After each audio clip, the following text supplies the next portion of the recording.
learning about LIDAR with Justin Puma and Andrei Jermilov. We're Group 53, and the course is MECH262, Statistics and Measurement Laboratory. Before understanding how LIDAR works, it is imperative to understand the basic physics of light. We will be covering electromagnetic waves, particle wave duality, reflection, refraction, diffraction, and some general facts. It is worth noting that there are many other related topics. Light is a transverse electromagnetic wave. Electromagnetic waves consist of magnetic field waves and electric field waves oscillating perpendicular to one another. The characteristics of the wave have a different impact on the light. The amplitude of a light wave is related to its intensity, whereas the frequency of a light wave is related to its color.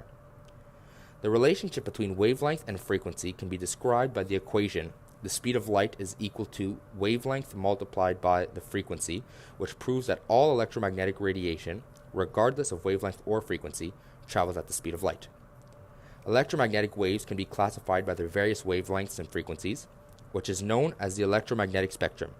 The visible spectrum makes up a small fraction of the different types of radiation that exist. Beyond being an electromagnetic wave, light may also experience particle-like behavior. A photon is the elementary particle of light and can be absorbed or emitted by atoms and molecules. When a photon is absorbed, its energy is transferred to that atom or molecule. Because energy is quantized, the photon's entire energy is transferred. The reverse of this process is also true. Reflection of light occurs when the waves encounter a surface or other boundary that does not absorb the energy of the radiation and bounces the waves away from the surface. The incoming light wave is referred to as an incident wave, and the redirected wave is called the reflected wave. The law of reflection states that the angle of incidence, which is created between the incident wave and the normal to the surface, is equal to the angle of reflection for all waves. The best surfaces for reflecting light are very smooth, such as a mirror, although almost all surfaces will reflect light to some degree. The amount of light reflected by an object and how it is reflected depends on the texture of the surface. When surface imperfections are smaller than the wavelength of the incident light, almost all of the light is reflected equally. The reflection of light can be roughly categorized into two types of reflection, where specular reflection is light reflected from a smooth surface at a definite angle, and diffuse reflection is produced by rough surfaces that reflect light in all directions. Refraction is the change in direction of the light traveling from one medium into another. It occurs only when there is a difference in the index of refraction between the two materials. The index of refraction is mathematically defined as n, which is the refractive index, is equal to the speed of light divided by the velocity of light in the material. Diffraction of light occurs when a light wave passes by a corner or through a slit that is smaller than or equal to the light's wavelength and causes the light beam to spread out. One of the classic concepts involving diffraction is the single-slit optical diffraction experiment, seen in the figure below. The speed of light in a vacuum is a universal constant in all reference frames and is equal to 3 times 10 to the 8 meters per second. Monochromatic light is described by only one frequency, and polychromatic light is described by many different frequencies. Light ranges in wavelength from 400 nanometers on the violet end to 700 nanometers on the red end of the visible spectrum. LIDAR is a laser-based remote sensing technology that is basically pointing a small laser at a surface and measuring the time it takes the laser to return to its source. The main principle is listed as follows: emission of a laser pulse, recording of the backscattered signal, distance measurement, which is essentially the time of travel multiplied by the speed of light, retrieving the system's position and altitude, and the computation of precise echo position. Its procedure is similar to radar, using laser instead of radio waves.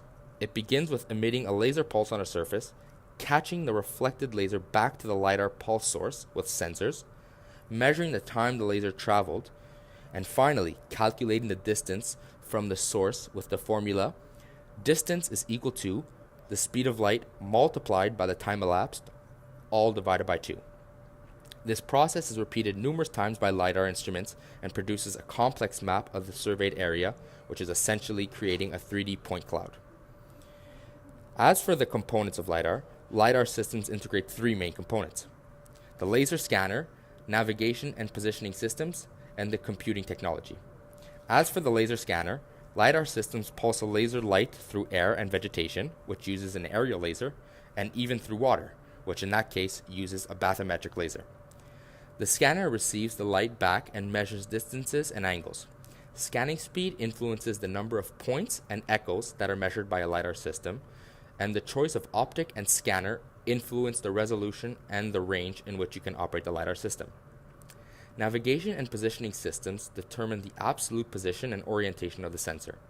Global navigation satellite systems provide accurate geographical information regarding the position of the sensor, and inertial measurement unit defines the precise orientation of the sensor.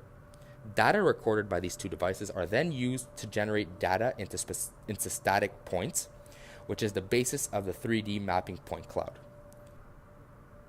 For the computing technology, in order to make the most of the data, computation is required to make the LIDAR system work by defining precise echo position. It is required for on-flight data visualization or data post-processing, as well to increase precision and accuracy delivered in the 3D mapping point cloud. Due to its excellent operating capabilities, LIDAR is a sensing technology that is being used in various applications from a diverse range of engineering fields. One such application is the recent technology of autonomous vehicles. LIDAR provides these vehicles with detailed 3D information about all objects in its vicinity, allowing the vehicle to not only determine the position of the objects, but the route they take as well. Not to mention that this information is taken very quickly and in a 360-degree range around the vehicle, resulting in a constant updating map of the vehicle's environment. Another field of application is agriculture, where LIDAR can be attached to drones and used to create 3D models of rough terrain at a quick and efficient rate. Additionally, scans are used to observe various terrain qualities, such as their slope and exposure to sunlight, as well as mapping the water flow to gain insight on erosion and soil loss, which can provide vital information about feasibility for crop infrastructure. Yet another field where LIDAR can be applied is to architecture. This works by using LIDAR to perform a 3D scan of a future build site, ensuring a precise understanding of the landscape. Then, by combining the scans with a building information modeling software, one is able to foresee future problems in construction, avoid them, and allow for smooth construction procedure.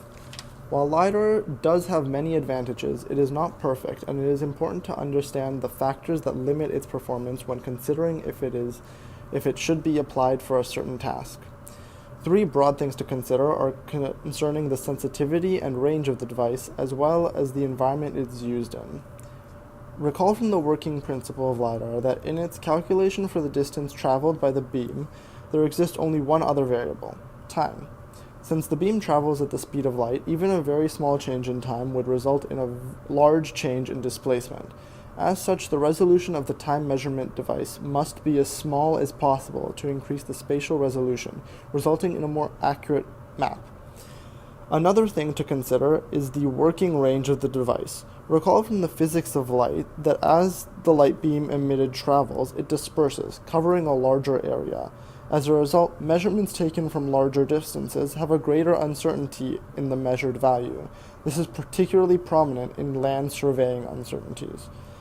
Finally, realizing that the world we live in is not ideal, it is also crucial to understand how physical properties of land and weather conditions also interfere with the LIDAR readings. Dense canopies cannot be penetrated, causing inaccurate data, for example, and weather such as clouds or rain can cause refraction in the pulse, which may affect the readings. Even in sunny days, it is possible for the rays reflected from the sun to interfere with the device if they are particularly intense. For any questions pertaining to the informative video you have just watched, feel free to visit any of the references we used listed below. Thank you for your attention.